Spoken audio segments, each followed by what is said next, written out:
এখানে নতুন একটা উদাহরণ সৃষ্টি করেছেন মুড়ি বাতাসা বিতরণ করার মাধ্যমে। এই ধরনের প্রত্যেকটা বিষয় তার যদি আপনারা শবে মেরাজ বলেন, শবে বরাত বলেন, বা পহেলা বৈশাখ বলেন, নববর্ষ উদযাপন বলেন, প্রত্যেকটা ক্ষেত্রেই গ্রামীণ বাংলাদেশ স্বাতন্ত্র্য বোধ, সেই স্বাতন্ত্র্য বোধ তার আয়োজনের মধ্যে ছিল। আমাদের শহীদ শরীফ ওসমান হাদির আজন্ম লড়াই ছিল বাংলাদেশ পন্থাকে মেইন স্ট্রিম করে তোলা। বাংলাদেশের যে সংস্কৃতি, এই পুরো বাংলার যে সংস্কৃতি, এখানের মাটি, মানুষ, কৃষি, ঋতু ইত্যাদিকে কেন্দ্র করে যে সংস্কৃতি গড়ে উঠেছে, সেই সংস্কৃতিকে তিনি চেয়েছিলেন মেইন স্ট্রিম করে তুলতে। কারণ আমরা দেখতে পেয়েছিলাম গত 15-16 বছর ধরে ভিনদেশি আগ্রাসনের মাধ্যমে একটি নির্দিষ্ট দেশের একটি শহরকে প্রাধান্য দিয়ে সেই শহর কেন্দ্রিক যে সংস্কৃতি, সেই সংস্কৃতিকে বাংলাদেশের উপর চাপিয়ে দেওয়ার চেষ্টা করা হয়েছিল। এবং বাংলাদেশের যে মাটির যে সংস্কৃতি, সেই সংস্কৃতিকে মুছে ফেলতে আপ্রাণ চেষ্টা চালানো হয়েছে।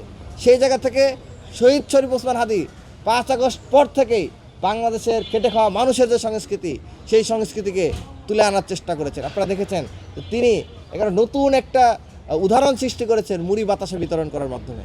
এই ধরনের প্রত্যেকটা বিষয় তার যদি আপনারা শবে মেরাজ বলেন, শবে বরাত বলেন, বা পহেলা বৈশাখ বলেন, নববর্ষ উদযাপন বলেন, প্রত্যেকটা ক্ষেত্রেই গ্রামীণ বাংলাদেশ স্বাতন্ত্র্য বোধ, সেই স্বাতন্ত্র্য বোধ তার আয়োজনের মধ্যে ছিল।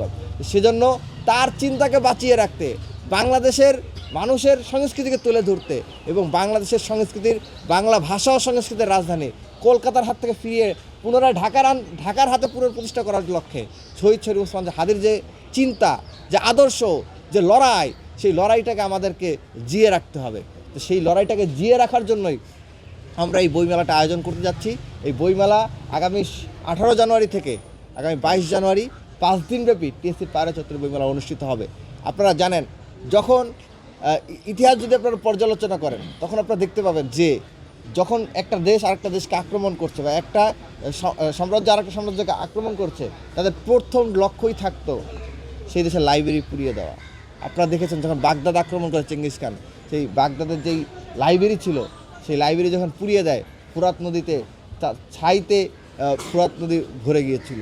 এত পরিমাণ বই ছিল বলেই তো বাগদাদ থেকে একসময় দেশ পুরো বিশ্ব পরিচালিত হতো। কিন্তু আমরা সেই বইকে ছেড়ে দিয়ে শুধুমাত্র পড়াশোনা ছেড়ে দেওয়ার কারণে, জ্ঞান চর্চা ছেড়ে দেওয়ার কারণে, আমরা নিজস্ব যে স্বকীয় সংস্কৃতি রয়েছে, সেই স্বকীয় সংস্কৃতি ছেড়ে দেওয়ার কারণে আমাদের দিন আমাদের আসলে অধঃপতনের দিকে চলে গেছে। এবং আমাদের কালচার, আমাদের সামরিক শক্তি, আমাদের সব জায়গা থেকে আমরা নিম্ন স্তরে পৌঁছে গেছি। সুতরাং আমাদের এই জাতিকে পুনরায় ডেভেলপ করার জন্য হলেও আমাদের এই জ্ঞান চর্চার ধারাবাহিকতাটা আরও অনেক বেশি গুণ বৃদ্ধি করতে হবে, আরও বেশি বৃদ্ধি করা যাবে। আশা করব যে আমরা যে আয়োজনটি করতে যাচ্ছি বইমেলা, এই বইমেলাটাই এবার প্রথমবারের মতো অনুষ্ঠিত হতে যাচ্ছে।